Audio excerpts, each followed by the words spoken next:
በሐሙስ ቀን የሚደበደብ ዲቤ፣ በሐሙስ ቀን የሚለቀቅ ዘፈን፣ በሐሙስ ቀን የሚደረግ ማንኛውንም የአጋንንትን አሰራር በኢየሱስ ክርስቶስ እቃወማለሁ። በምድር ላይ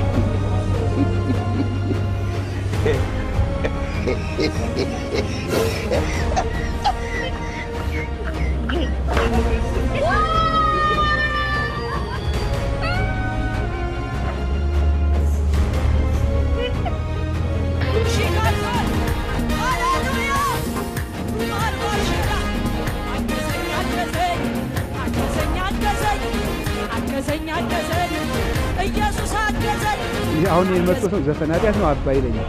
አሁን ዘፈን ኃጢአት እንደሆነ ጠፍቶት አይደለም። ሰላም ቤተሰብ እንደምንቆያችሁ። በዛሬው መረጃችን የቴዲ አፍሮ ዘፈን ኃጢአት አይደለምን የመጀመሪያው የምናይበት ጉዳይ ነው። ሌላኛው በቴዲ አፍሮ ዘፈን የፕሮቴስታንት ጩኸት፣ ይህንንም በዝርዝር እናያለን። ሌላኛው በኢትዮጵያ ኦርቶዶክስ ሃይማኖት ዶግማና ቀኖና መሰረት ዘፈን ኃጢአት ነው ወይስ ጽድቅ? በሊቃውንቱ በምሁራኑ ምላሽ የተሰጡትን ቪዲዮዎች ወደ እናንተ አድርሳለሁ። ትጠቀሙበታላችሁ። እስከ መጨረሻ ተከታተሉ። ይህንን ቻናል ሰብስክራይብ በማድረግ ቤተሰብ ይሁኑ። ቪዲዮ ለብዙ ሰዎች እንዲደርስ ላይክ እንድታደርጉ አሳስባችኋለሁ። ወደ መረጃው። በሐሙስ ቀን የሚደበደብ ዲቤ፣ በሐሙስ ቀን የሚለቀቅ ዘፈን፣ በሐሙስ ቀን የሚደረግ ማንኛውንም የአጋንንትን አሰራር በኢየሱስ ክርስቶስ እቃወማለሁ። በምድሬ ላይ፣ በሀገሬ ላይ፣ በትውልዴ ላይ የሚረጨውን የዘፈንን መንፈስ እቃወማለሁ። ዘፈን ኃጢአት ነው። መጽሐፍ ቅዱሳችን በገላትያ ምዕራፍ 5 ላይ የሥጋ ሥራ የተገለጠ ነው፣ እርሱም ዝሙት፣ ርኩሰት፣ መዳራት፣ ጣዖትን ማምለክ፣ ሟርት፣ ጥል፣ ክርክር፣ አድመኝነት፣ ቁጣና ዘፋኝነት ይላል። የእግዚአብሔር መንግስት ሰዎች እንዳይወርሱ ከሚያደርግ ነገር አንዱና ዋነኛው ምንድን ነው ካላችሁኝ፣ ዘፋኝነት ነው። ዘፈን ከጀርባው የክፉ ስፒሪት ወይም የክፉ መንፈስ አለ። ሰው ዝም ብሎ ሊዘፍን አይችልም። ሰውን እንዲዘፍን የሚያነሳሳ የሚያበረታታው መንፈስ ከጀርባው አለ። አንዳንድ ጊዜ ሰይጣን ሰዎችን ለዘፈን ይቀባል። ቴዲ አፍሮ ቆሞ ሲዘፍን ከአፉ ውስጥ የሚወጡ አስፈሪ አውሬዎች ለዛ ለዘፈን በተሰበሰበው ህዝብ ላይ በአፉ በጆሮ ሲጠቀጠቅ ነው ያሳየኝ የእግዚአብሔር መንፈስ። ሕያው እግዚአብሔር ምስክሬ ነው። እግዚአብሔር ምስክሬ ነው። ከሱ የሚወጣው ስፒሪት አስፈሪ ፊት ባላቸው አራዊት የተሰበሰበው የሚዘለው ህዝብ ውስጥ በአይኑ በጆሮ በአፉ ሲገባበት ነው ያየሁት። በሐሙስ ቀን የሚደበደብ ዲቤ፣ በሐሙስ ቀን የሚለቀቅ ዘፈን፣ በሐሙስ ቀን የሚደረግ ማንኛውንም የአጋንንትን አሰራር በኢየሱስ ክርስቶስ እቃወማለሁ። በምድሬ ላይ፣ በሀገሬ ላይ፣ በትውልዴ ላይ የሚረጨውን የዘፈንን መንፈስ እቃወማለሁ። ዘፈን ኃጢአት ነው። መጽሐፍ ቅዱሳችን በገላትያ ምዕራፍ 5 ላይ የሥጋ ሥራ የተገለጠ ነው፣ እርሱም ዝሙት፣ ርኩሰት፣ መዳራት፣ ጣዖትን ማምለክ፣ ሟርት፣ ጥል፣ ክርክር፣ አድመኝነት፣ ቁጣና ዘፋኝነት ይላል። የእግዚአብሔር መንግስት ሰዎች እንዳይወርሱ ከሚያደርግ ነገር አንዱና ዋነኛው ምንድን ነው ካላችሁኝ፣ ዘፋኝነት ነው። ዘፈን ከጀርባው የክፉ ስፒሪት ወይም የክፉ መንፈስ አለ። ሰው ዝም ብሎ ሊዘፍን አይችልም። ሰውን እንዲዘፍን የሚያነሳሳ የሚያበረታታው መንፈስ ከጀርባው አለ። አንዳንድ ጊዜ ሰይጣን ሰዎችን ለዘፈን ይቀባል።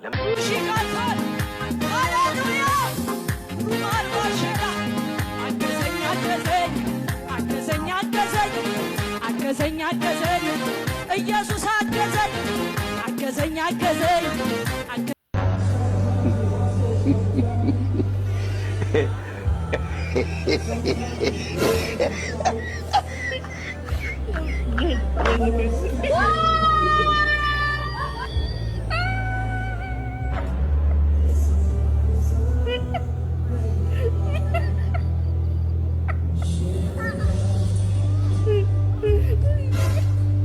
ይህ አሁን የመጥቶ ሰው ዘፈን ኃጢአት ነው አባይ ይለኛል።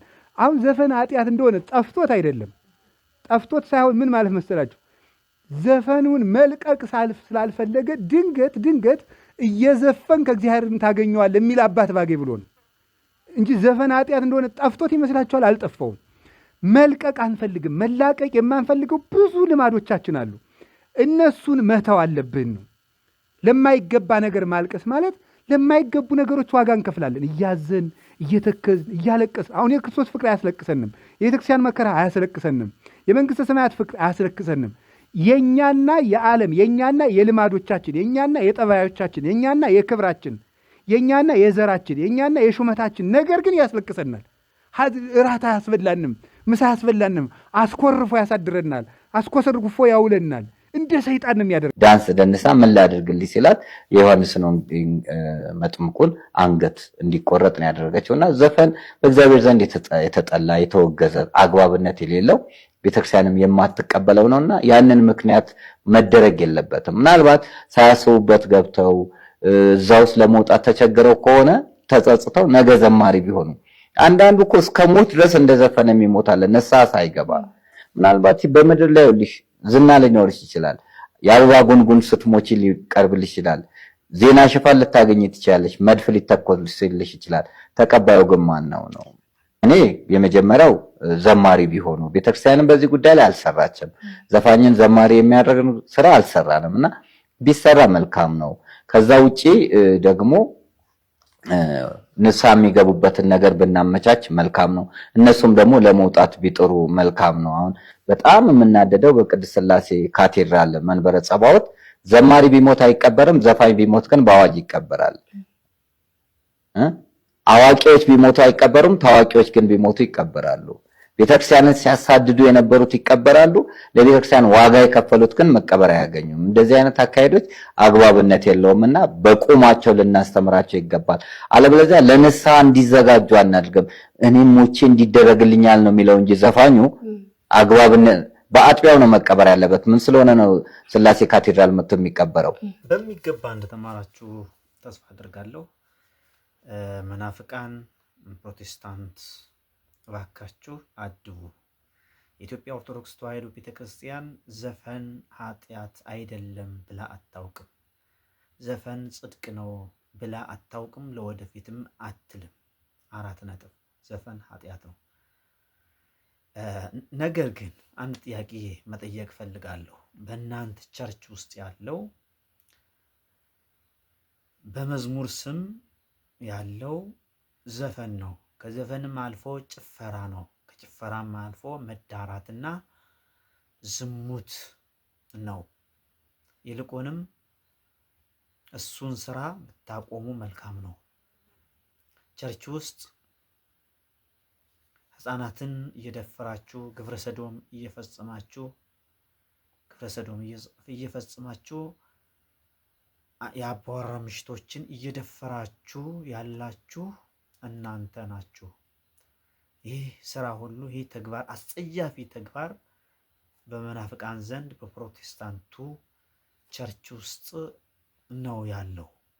ስለዚህ ራሳችሁን አርሙ ማለት ወዳለሁ። ስለተከታተላችሁ አመሰግናለሁ። ይህንን ቻናል ሰብስክራይብ በማድረግ ቤተሰብ ይሁኑ። ቪዲዮ ለብዙ ሰዎች እንዲደርስ ላይክ እንድታደርጉ አሳስባችኋለሁ። ቆየን።